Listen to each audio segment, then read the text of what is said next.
Hey, it's Doug from Rise Above Performance Training, and today we're going to go over more thoracic spine strategies to fix your rounded back. Let's check it out.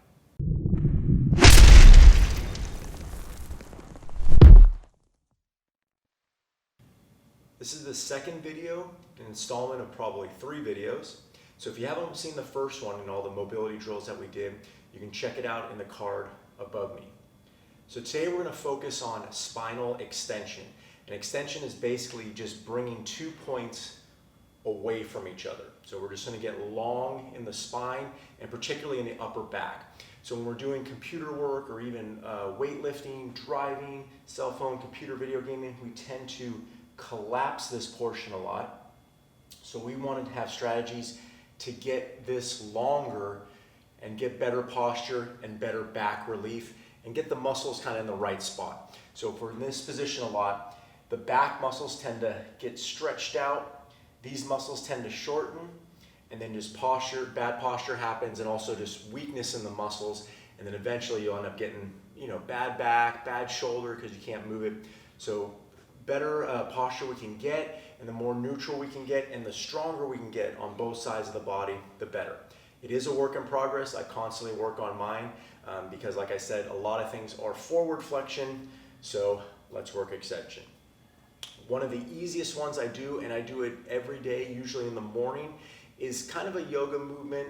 We get into a down dog position, but we want to focus not only on hip kind of height, but also thoracic extension.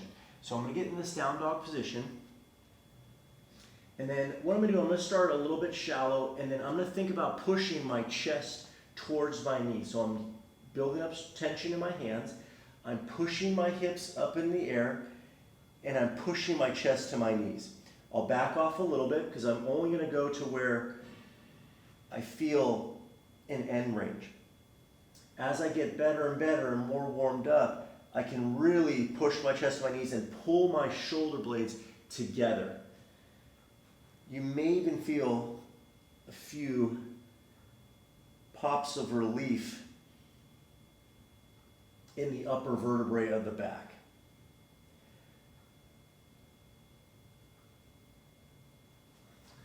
So that one I recommend doing as a warm-up and even daily when you wake up. It's a great way to just kind of get the body going, getting everything loose. It even affects your legs a little bit, so good full body one. The second exercise we're going to do was what I call a tabletop bridge, and it's going to work thoracic extension just like everything else we're doing today. This one's great to do before your workouts. You're doing your mobility warm-up, sprinkling this in, especially if you feel you're kind of tight and immobile in the upper back. Good one to do. We're going to do it in a progressive manner, so we're going to start kind of easy. We're going to have our fingertips back, we're going to have our feet down on the ground, and then I'm going to actually slouch a little bit to start. Then what I'm going to do is I'm going to think about pulling my shoulder blades down into my back pockets and lifting my chest as far as I comfortably can, and then I'm going to slowly go into that slouch again, and then open up, drawing down and back up. Now, to progress this, I'm going to start using my legs. So I'm going to bring my feet in a little bit, and I'm going to get that posture in my upper body first, chest up, and I'm going to slowly use my legs. I'm pushing through the ground with my hands, and I get a little more extension. This is the tabletop part. This is where I'm going to stop for right here. I'm going to slowly unwind, reset with the slouch, chest up, shoulders in the back pockets. Extend out, and when you're up here, you can shift a little bit. You'll get a little shoulder mobility as well.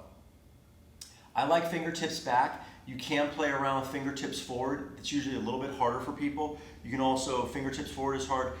Turn them out at a slight angle. So again, I'll shoulders down, and I'll extend here. Usually fingertips back, you'll get a little bit more shoulder retraction. The third extension exercise we're going to do involves a bench. This is a great one to do in your workout. So let's say you're doing your agility drills or power drills or even squats. You can sprinkle this one in as your active recovery.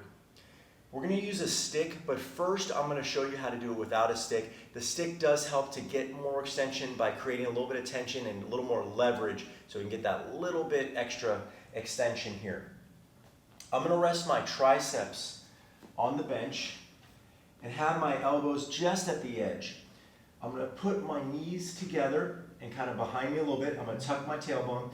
And what I'm going to do is think about elongating in the back and sinking. What I'm going to do is think about pulling everything together, extending through my arms, and extending my body. You may have to play around with how far you need. My face was a little bit close to the bench, so I'm going to back up a little bit and extend down again. I might do a little bit more, so a little bit more extension. When you have the bar, your hands will be close together. And then as I extend, I'm going to tuck my tailbone so I don't have a rounded low back. So I'm thinking about getting long by pushing my hips back and extending my arms and pulling my shoulder blades together. Got a nice little pop there. I'm going to do a few more. So I'm extending back, sinking down, keeping my core engaged, extending through my upper back. The last one we're going to do is going to do an extension exercise for recovery.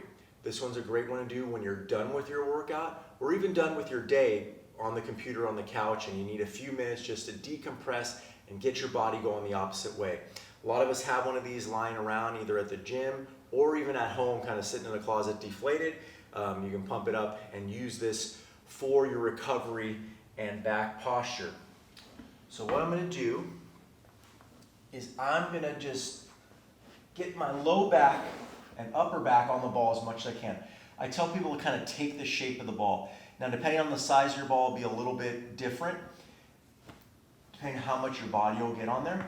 And then I'm just going to take the shape of the ball. I'm going to get long in my hips and in my head. And I'm going to have my arms out like a Y. So this is kind of my end range here. And what I'm going to do is I'm going to breathe in deeply to my belly. And then when I relax, I'm going to try to open everything up, even with my arms.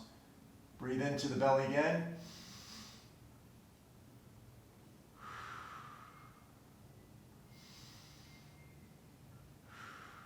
I recommend changing the arm angles a little bit.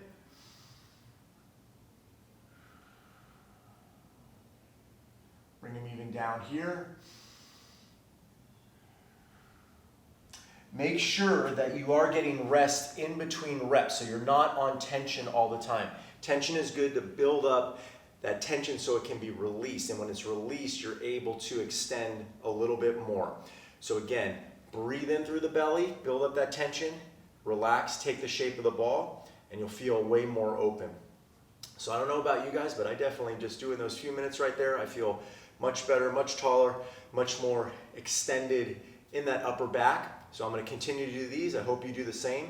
Thanks for watching. If you like the video, please like it down below. Please consider subscribing as well, as I try to put a new video out like this every week.